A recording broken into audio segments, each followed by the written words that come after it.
The most important skill to becoming a data analyst might not be what you think. Now, if you're just clicking on this video, you might think it's, learning R or Python, learning Excel, learning SQL, some of these technical skills that, yes, you do need to know to become a data analyst.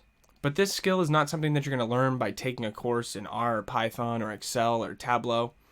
Really, this is something that you're only going to gather from experience, and it's a skill that's much more personal than it is technical. Now, I don't want to string you out too long. The most important skill to becoming a data analyst is being a good storyteller. Now, before you click off, I know that sounds weird. It sounds odd. Storytelling, probably not the first thing that comes to mind when you think of what a data analyst does. But as a data analyst myself, really what you're doing as a data analyst is using your technical skills, yes, so they are important, but the most important thing is being able to use those skills to tell a story.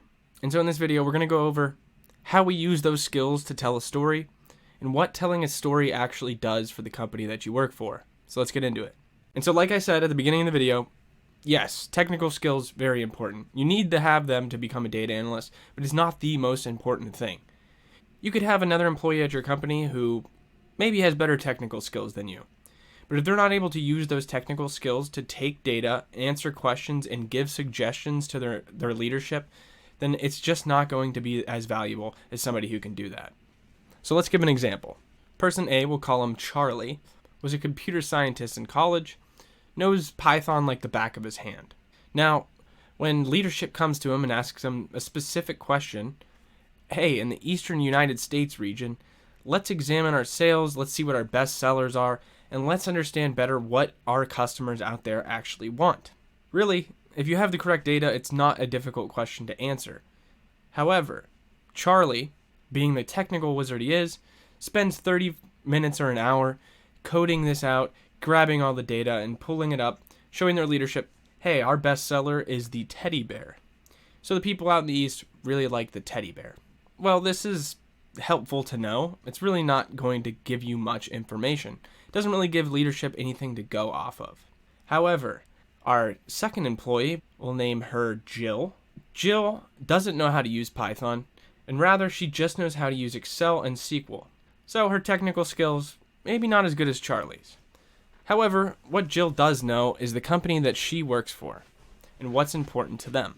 So Jill not only finds that in the eastern United States region, teddy bears are the most popular product they own, but she also understands the context behind why that is.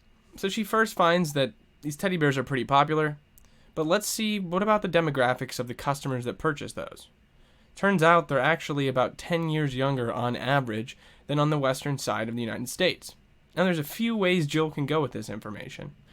She can present that as is, or she can dig into some marketing data that she also has access to see why that is. Maybe on the eastern side of the United States, we spent a lot more time looking into the younger population than we did in the western side. But when presenting this to her leadership actually realized that they wanted to launch a new marketing campaign for older children on the eastern side of the United States. Now I know this example is kind of stupid, but hopefully it's illustrating the point that I'm trying to make. Just because you have technical knowledge and know-how isn't going to make you a good data analyst. Let me give you a little tip if you're looking for a data analytics job right now. Put something like this in your resume or portfolio where you're actually telling a story with data to show the company that you're applying to that you actually know what you're doing. It'll definitely help you out. But anyways, back to the example. Both Charlie and Jill, hopefully I remember those names right, Charlie and Jill use their technical skills to answer the question. Now Charlie, even though he's more technical, knows how to use Python rather than just Excel. He can do more customizable things, do more advanced modeling techniques and whatever.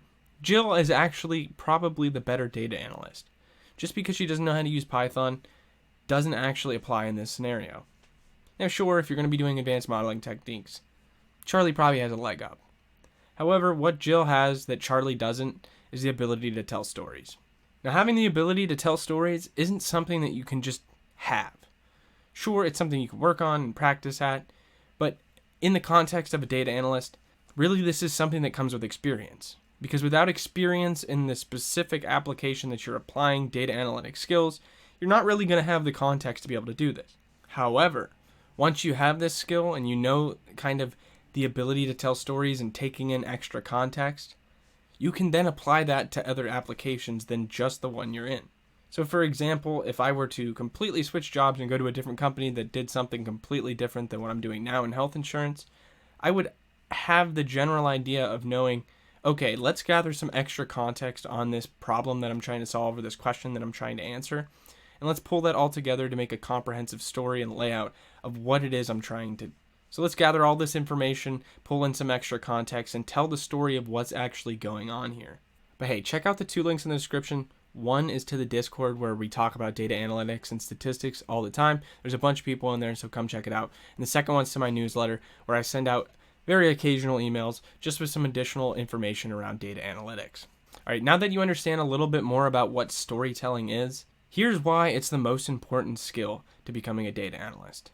The number one priority for any data analyst should be to drive action for your company. And what I mean by drive action is actually produce results and stories that give a larger picture to the context of what you're working on and allow leadership to make decisions. At the end of the day, that's why data analysts and data scientists and all these different data people are valuable.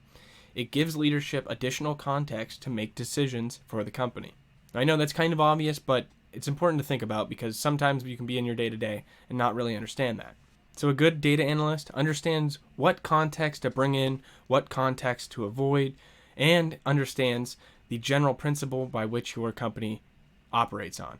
So a good data analyst is able to bring in the context that's important, take out the context that's not, because they understand just as much about the business as the leadership themselves, which gives leadership a clear direction and clear idea on where they should go next so that they can make the best decisions possible.